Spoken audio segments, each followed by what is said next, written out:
You're doing everything you see on social media and you're still not happy with the way your bronzer looks, let me show you how to properly use it. So when it comes to cream bronzers and liquid bronzers, there's some that are just super blendable and soft where you can go straight in and it'll look just fine.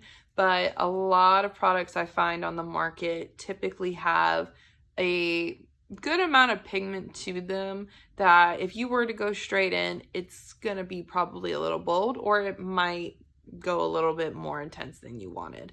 When it comes to using cream bronzers or even a liquid bronzer, I preferably like to use a brush. And I like a style like this just because it gives me a little bit more precision, but I'm still going to get that nice little blend. And it's not a super flimsy brush. It's got a little bit of like strength to it in a way.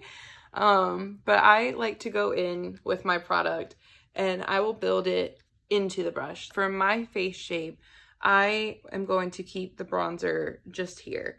My favorite way to place bronzer on, for the most part for everybody, but especially on myself, is I take the area where my temple and the top of my earlobe basically kind of are.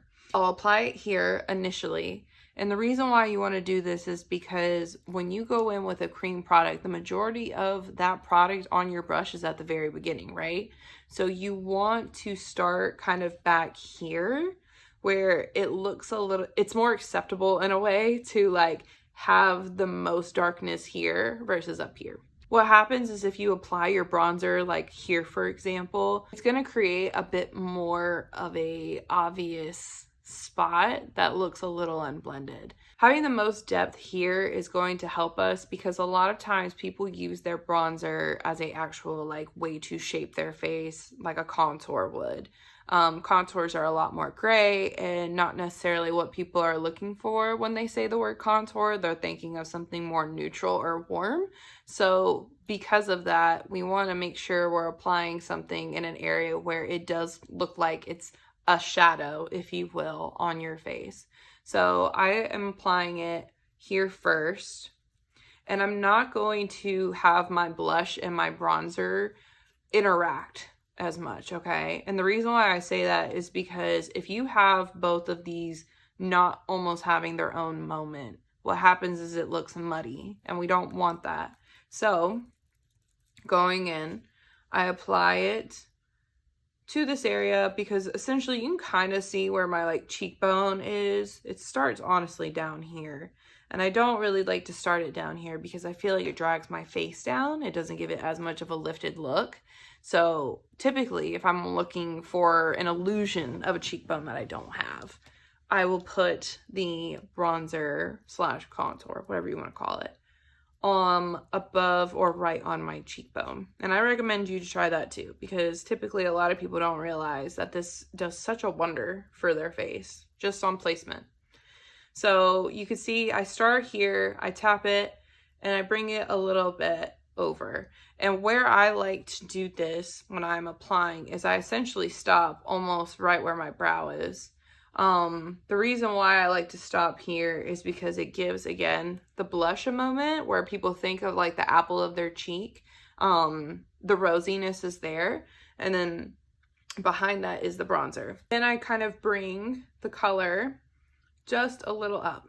You can see I'm going in this kind of direction.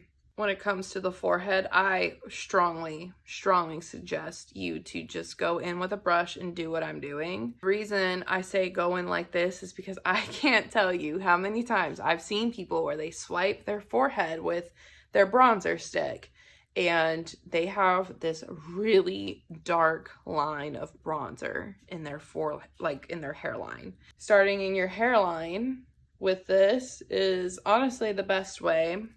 You can see I'm not like getting super hard into my hair, especially if you have like blonde hair. I know you got to be a little bit more cautious with, you know, having makeup get all over your actual hair, but blending this out and then slowly bringing it kind of almost like, I'm not feathering necessarily, but I am patting it in a way where it's like I'm trying to feather down the color on my forehead. And you can see it gives like a little bit of color, a little bit of contour, shall we say. And you can build up just the hairline after you've got a general placement of everything.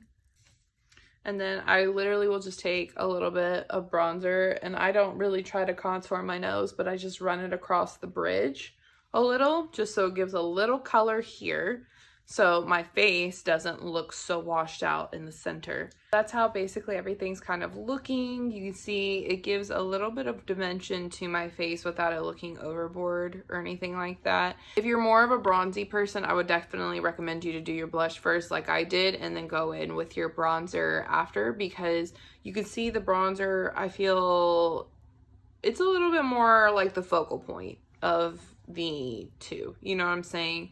So I personally like a little bit more blush, so I would actually do it the opposite, where the blush is a little bit more standing out versus the actual bronzer. But again, that's personal preference.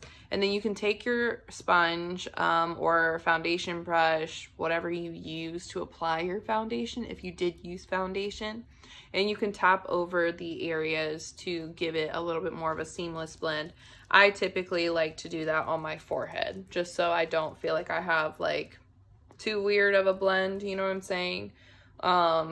This is where I feel like sometimes people get a little mad with bronzing and contouring, because they feel like they look like a bunch of race stripes on their face, and this is how you can really just melt it all together. Like, I feel like even that little tap I did, you could see it just blended it right together. Now it looks so soft.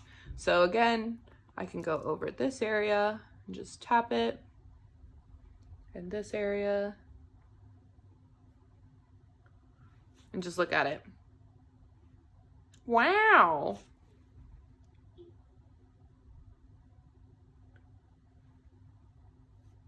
And you can even tap it over your nose, which I don't feel is so necessary, but look at it. Doesn't it look good? And remember, makeup is meant to be fun. Give this some practice. Do it before you take a shower. It's the best time to learn, and you'll see me in my next video where I teach you something else.